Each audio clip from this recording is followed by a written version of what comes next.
ಎಲ್ಲ ವೀಕ್ಷಕರಿಗೂ ಆತ್ಮೀಯವಾದ ಸ್ವಾಗತ.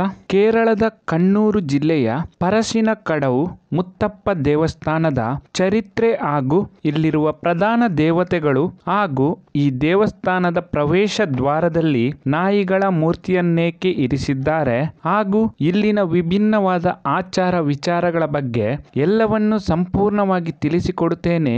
ದಯವಿಟ್ಟು ಈ ವಿಡಿಯೋವನ್ನು ಕೊನೆ ತನಕ ನೋಡಿ ಹಾಗೂ ನಿಮ್ಮ ಅನಿಸಿಕೆಗಳನ್ನು ಕಾಮೆಂಟ್ಸ್ ಮೂಲಕ ನಮಗೆ ತಿಳಿಸಿ. ಅದಕ್ಕೂ ಮುನ್ನ ನೀವಿನ್ನೂ ನಮ್ಮ ಚಾನಲ್ ಅನ್ನು ಸಬ್ಸ್ಕ್ರೈಬ್ ಮಾಡಿಲ್ಲ ಅಂದ್ರೆ ದಯವಿಟ್ಟು ಸಬ್ಸ್ಕ್ರೈಬ್ ಮಾಡಿ.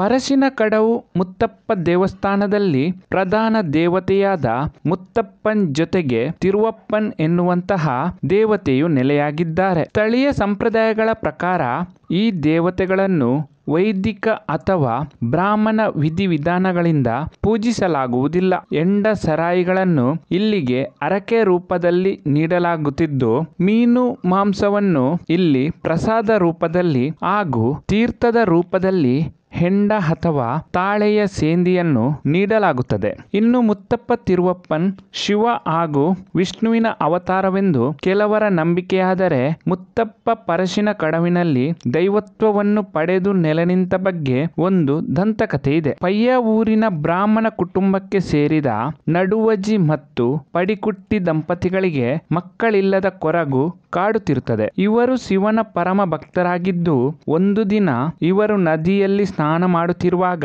ಹೂವು ತುಂಬಿದ ಬುಟ್ಟಿಯಲ್ಲಿ ಮಗುವೊಂದು ತೇಲಿ ಬರುತ್ತಿರುವುದನ್ನು ಕಂಡು ಮಕ್ಕಳಿಲ್ಲದ ನಮಗೆ ಶಿವನು ನೀಡಿರುವ ಮಗುವೆಂದು ತಿಳಿದು ಮನೆಗೆ ತಂದು ಪ್ರೀತಿಯಿಂದ ಸಾಕುತ್ತಾರೆ. ಆದರೆ ಈ ಮಗು ಬೆಳೆದು ದೊಡ್ಡವನಾಗುತ್ತಾ ಹೋದಂತೆ ಬ್ರಾಹ್ಮಣ ಕುಟುಂಬದಲ್ಲಿ ನಿಷೇಧವಾಗಿರುವಂತಹ ಮಾಂಸಾಹಾರ ಸೇವನೆಯನ್ನು ಅಭ್ಯಾಸ ಮಾಡುತ್ತಾನೆ. ಈ ಬಗ್ಗೆ ತಂದೆ ತಾಯಿ ವಿರೋಧ ವ್ಯಕ್ತಪಡಿಸಿದಾಗ ಆತ ಮನೆ ಬಿಟ್ಟು ಹೋಗಲು ನಿರ್ಧಾರ ಮಾಡುತ್ತಾನೆ.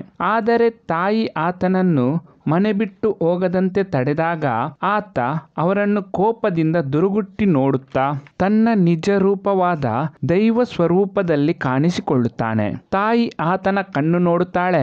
ಆ ಕಣ್ಣಿನಲ್ಲಿ ಜಗತ್ತನ್ನೇ ಬದಲಾಯಿಸುವ ಶಕ್ತಿ ಇರುತ್ತದೆ. ತನ್ನ ತಾಯಿಯ ಸಲಹೆಯಂತೆ ಕಣ್ಣುಗಳನ್ನು ಮುಚ್ಚಿಕೊಂಡು ಹೋಗಿ ಮಲಬಾರಿನ ವಿವಿಧ ಕಡೆಗಳಲ್ಲಿ ಸಂಚರಿಸುತ್ತಾನೆ.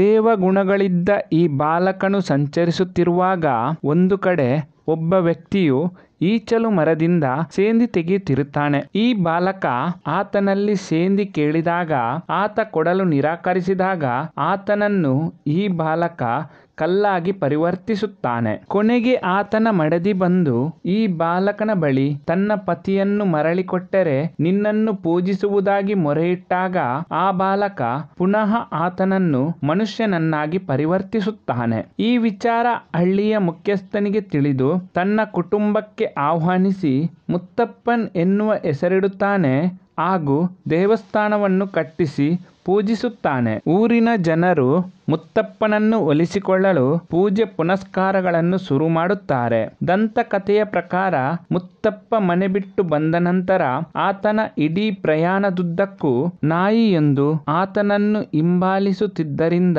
ನಾಯಿಯನ್ನು ಕೂಡ ದೈವ ಸಮಾನವೆಂದು ಪರಿಗಣಿಸಿ ಪೂಜಿಸಲಾಗುತ್ತದೆ ಹಾಗೂ ಈ ದೇವಸ್ಥಾನದ ಪ್ರವೇಶ ದ್ವಾರದಲ್ಲಿ ನಾಯಿಗಳ ಮೂರ್ತಿಯನ್ನು ಇರಿಸಲಾಗಿದೆ. ಈ ಮಾಹಿತಿ ಇಷ್ಟವಾದಲ್ಲಿ ದಯವಿಟ್ಟು ಈ ವಿಡಿಯೋವನ್ನು ಲೈಕ್ ಮಾಡಿ. ಇನ್ನಷ್ಟು ಹೊಸ ಮಾಹಿತಿಗಳನ್ನು ಮುಂದಿನ ವಿಡಿಯೋದಲ್ಲಿ ನಾನು ನಿಮಗೆ ತಿಳಿಸಿಕೊಡುತ್ತೇನೆ. ಎಲ್ಲ ವೀಕ್ಷಕರಿಗೂ ಧನ್ಯವಾದಗಳು.